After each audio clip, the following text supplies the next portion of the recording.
For the first time in my life, I can definitely say I'm confused. I look at my Pingu clock. It says 4:35 a.m. I woke up from a dream and I knew I had to write this down. I knew I had to. So anyway, the dream. I keep having these dreams of you and me. Take note, I didn't use the pronoun us because there's none of that anymore. But don't worry, I've accepted that already. I think. Sometimes I still don't believe it myself, but then again, I did just say that I'm confused, so I don't trust in what I believe in anymore. But I digress. The dream. I don't remember much, but do you know that scene in Taylor Swift's You Belong With Me music video where she's trying to communicate through a window from across the street? Of course you know that.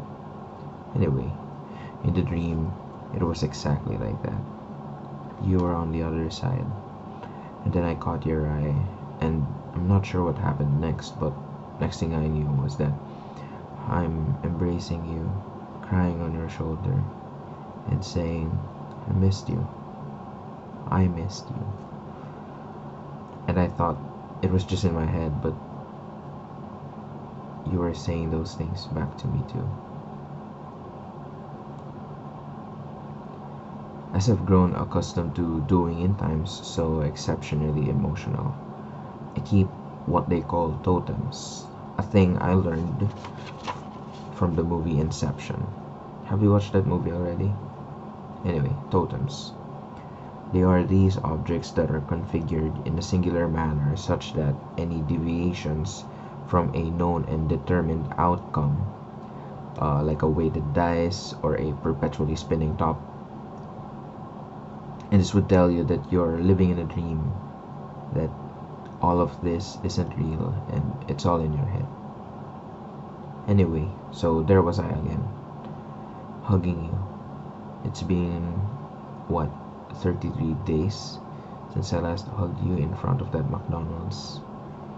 You are still as cuddly as I remembered you when I did hug you to when you called it quits for us 150, 148 days ago. I didn't really count, as that's too neurotic for me. I just computed for it, and yet, honestly, it feels a lot longer than that. Things tend to feel larger than what they really are when you are longing for them, I guess. Again, I digress. Back to the dream. So I was hugging you, bawling my eyes out, and I thought I would not be doing this with you again. The feel of the skin of your collarbones, they cut me like sharp stones. The smell of your hair, somehow they remind me of orange peels, the same way your hair smelled whenever you laid your hair on my shoulder while you slept in bus rides from Taft to Alabang. I knew it was you. I knew it was you and me right then and there. I did my own totem thing to determine if everything was real, and somehow it was. Or so I thought. Because just as I was about to hug you even tighter, I was suddenly in my room, alone and in the dark.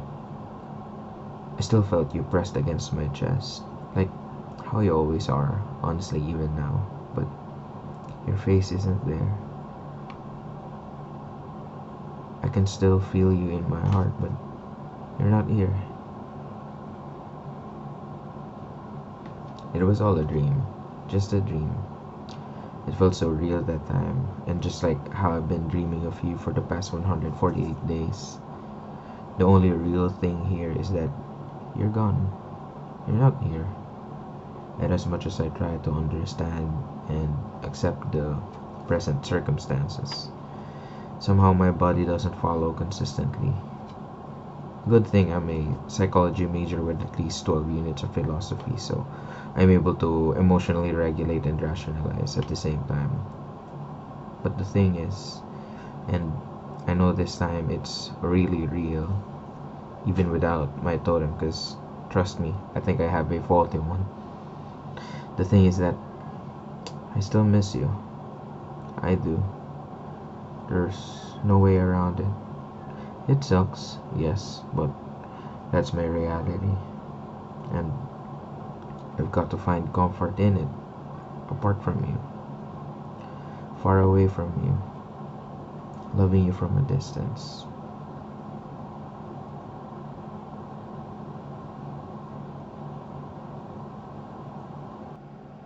I've just shown you clips from a hunting trip in the mountains of Utah, USA from earlier this year.